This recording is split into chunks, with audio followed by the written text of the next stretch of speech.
I am recording this at 8:15 in the evening and it's about to go dark. Much how I built the antenna, if we're honest. Hi, I'm Jonathan M0JSX, and Callum over at DX Commander very kindly sent me over one of the brand new Venture antennas, and I have made it. And this is not going to be any kind of build video at all. This is going to be more my experience in building the Venture and some kind of tips that I picked up or developed while making the antenna. Now, the first thing to say is that when it came to radials, I didn't make any for this antenna. I had an old Expedition, one of the first generation, maybe second generation Expeditions, not the 2024 one, which obviously I do have as well, but I had one of the older Expeditions with a full set of radials. So when it came to radials for the Venture, I just decided, you know what, I'm just going to use those radials that I've already got rather than sitting and making new radials. But I have no doubt that it would be 5 bunches of 4 radials, 20 metres long. That's going to work fine. Anyway, 20 metres long, 2 metres long. Anyway, let's move on to building the antenna. So the first thing I did was to cut the elements, and I cut them exactly as per the instruction manual. I didn't leave myself any room for error at all. What it said in the manual is exactly what I cut. I even bought myself a meter ruler from a local hardware store in order to make sure I got that right. And then the next thing I did was the coil. Let's have a close-up of the coil and I'll show you how I made the coil. So this is the coil for the 40 meter element here on the Venture. Now this is a 7 meter pole, which means that we can't put a full quarter wave for 40 meters on it. But adding a coil means that it does work. It does mean that the bandwidth is slightly narrower than it would be if it was just a straight vertical quarter wave. But end of the day, it does work, and that's the main thing. So obviously I built this as per the UK and Europe, so 7.2 megs downwards, rather than the US spec, which is 7.3 up to 7.3 megs. So this has 11 turns on the coil, and the way that I did that, if I just spin this round, you can see that I drilled 2 holes. Those holes are about 3 millimeters in diameter. I did think about going a little. I think the manual calls for 4, and that would work. You'd have the holes would just be slightly wobblier, as it were. But the 3 mil was just wide enough in order to get the actual wires through. I then did the shock cord, and I also, as per what Callum did in his video, the manual doesn't call for it, but I added a couple of cable ties on just on either side, just because I knew there was going to be a certain amount of stress on this point. You can see how the maybe I should see there how the wires are really pulling on the heat shrink. So that's what I did. Works like a charm, works exactly as it's supposed to do. Look at Callum's build video and the instruction manual for how to make this. I've also wanted to make sure that the coil was dead center on the former, which was also where my handy ruler came in. Let's move up the pole, and the first thing we'll look at, or the next thing we'll look at, is the first tension loop for 40 meters. So as you can see, we've really not come very far up the pole at all. We've come to the first spreader plate. Now this spreader plate is also where, if you wanted to, you could attach guys.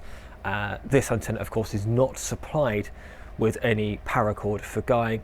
It is designed to slip over the fiberglass pole in a patio base, or patio umbrella base, or parasol. That's what I'm looking for, parasol base. So this is where I had a bit of, I didn't have bother per se, but what you can see here is my second attempt at the tension. You can see evidence of my first just here, with the wire being a little bit not as pristine as it might otherwise be. So where I went wrong really was I made the tensioning loop a bit too close to the spreader plate, and then as more of the wire was being pulled from further up the mast, this bit of shock cord was getting closer and closer and closer to the end where the top of this loop in the wire was actually touching the bottom of the spreader plate, which obviously wasn't good at all. So I took all of the tensioning loops out and redid it and moved everything a little bit further down. And I think that happened because you've got doingy here and you've got doingy on the former as well, on the coil, which meant that there was a bit too much stretch in this part of the antenna.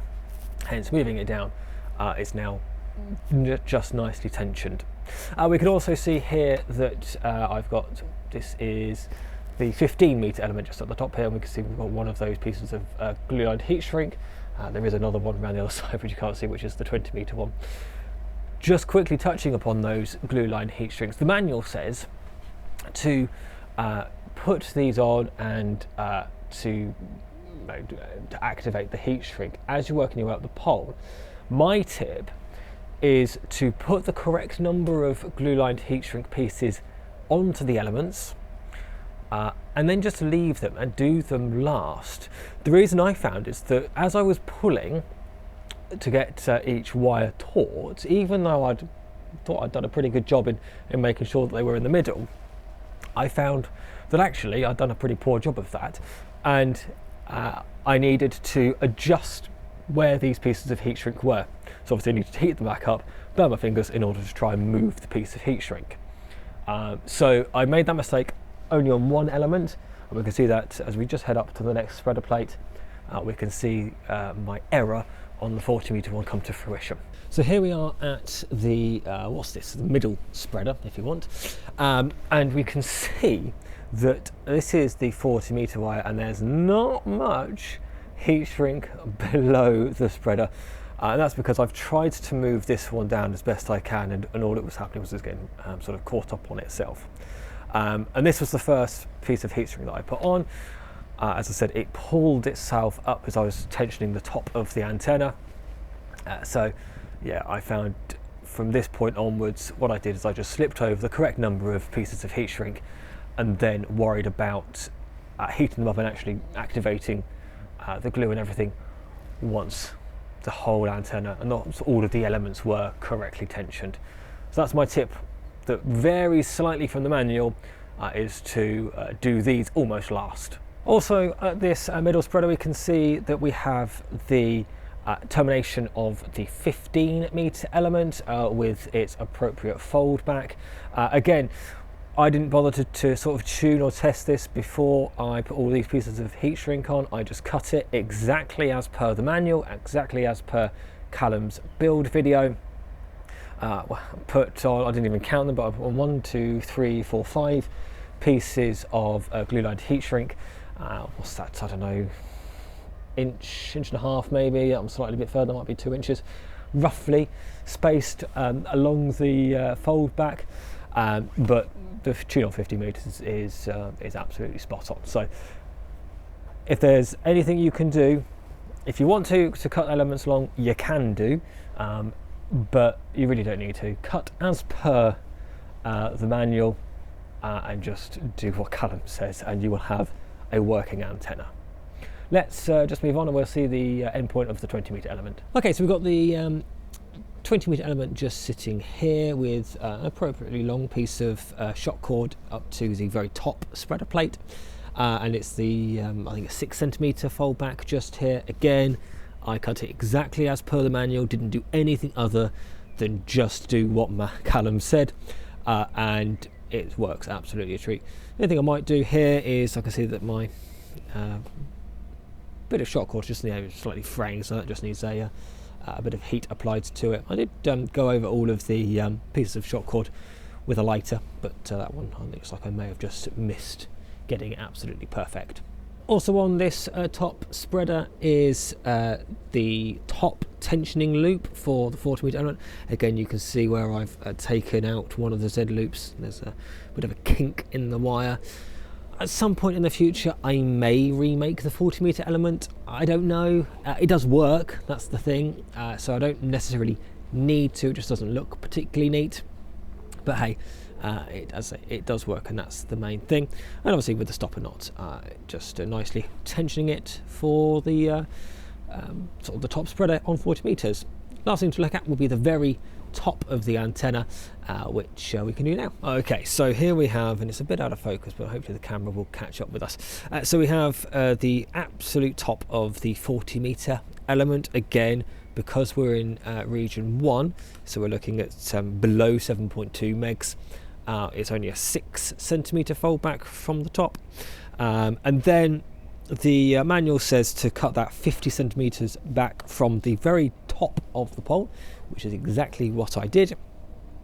And then if I just take this top off, actually, we can see that it's just a simple stopper knot with the tiny piece of aquarium tubing which Callum first did on the expedition pole, and that simply just slides over the very top of the pole, the mast, and just holds it nicely there. Now there isn't really much tension on this piece of shock cord at all. It's really only there in order just to keep this really top section of the element in place. In fact, what some people might say is that needs to have a little bit more tension on it. That's easily done. To be fair, if I wanted to, if I needed to, I could easily just take out some of this shock cord. I could just stretch it out at the top, even that would do it. But you know, at the end of the day, this antenna is designed to be a portable antenna. And okay, I've actually had this up in my garden for probably the best part of a week, but it is a portable antenna and it does work as such. So I'm pretty happy with how it's performing. So I've just put the antenna back into its vertical configuration. Now the antenna is also supplied with a length of sort of fiberglass pole, the specs of which we need not bother ourselves with, to be completely honest with you, but I have mine fitted into a parasol base which I got from B&Q. It cost me less than £10 in order to keep the antenna vertical. Now obviously, as I say, this is designed as a portable antenna, and as such, what we'll do in a future video is go out portable with this antenna. We'll take it up and we'll see how long it does take in order to get it going. But here's the thing we need to just remember, is that one man's portable is different to another man's portable. So this antenna is really designed, if you want to say, I mean, it's called sort of a poacher antenna of such, because it's designed for those parks where you can drive up, take everything out of the boot and probably operate from the car rather than have everything in your backpack and walk along. And I say that because, yeah, okay, the mast itself is pretty easy to take with you, and you could take all of the elements and the radials in a backpack, for instance, but you then got the extra pole to take, and you've got the base from the parasol base as well, which I don't think necessarily lends itself too easily to going out portable in that scenario. You know, something like a slide winder or even a simple end-fed half wave or a dipole would probably be better. But if your idea of portable is, yeah, going out and operating from the car, just whacking the antenna up next to the car and then hopping in the passenger seat in order to operate, then this is a great antenna for that. As I've used it at home, I've got it currently set up here at home on a length of coax, which realistically is probably far too long. But I have to say, it is performing extremely well. Does the antenna work? Obviously, yes, it does. And I can say that my best DX on it so far was a couple of mornings ago.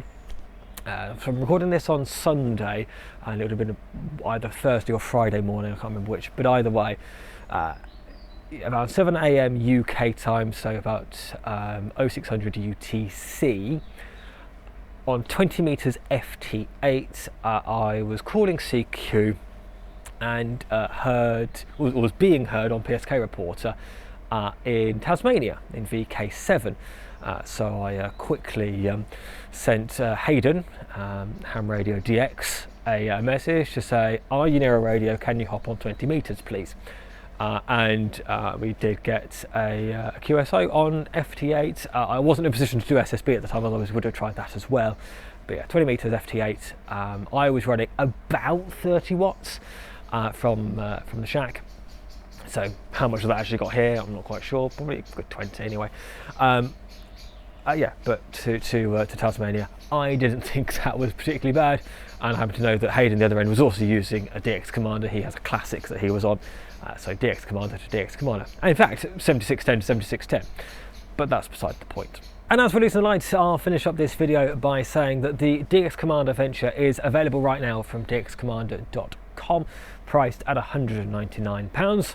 Whatever that is in your local currency if you're watching this overseas, and it will shortly be available, if it isn't already, from both DX Engineering in the States for the North American market, and Martin Inch & Sons for the UK and European market if you don't want to buy from DX Commander directly. In fact, if you're in Europe, it is actually better to buy from Martin Inch & Sons because they sort out all of the various taxes that might need to be paid on when you're importing into the EU.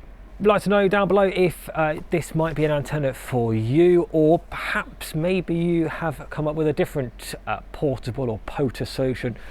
Do let me know in the comments down below. If you've liked this video, there's a button specifically for that. If you haven't, there's another one that seems to work just fine too.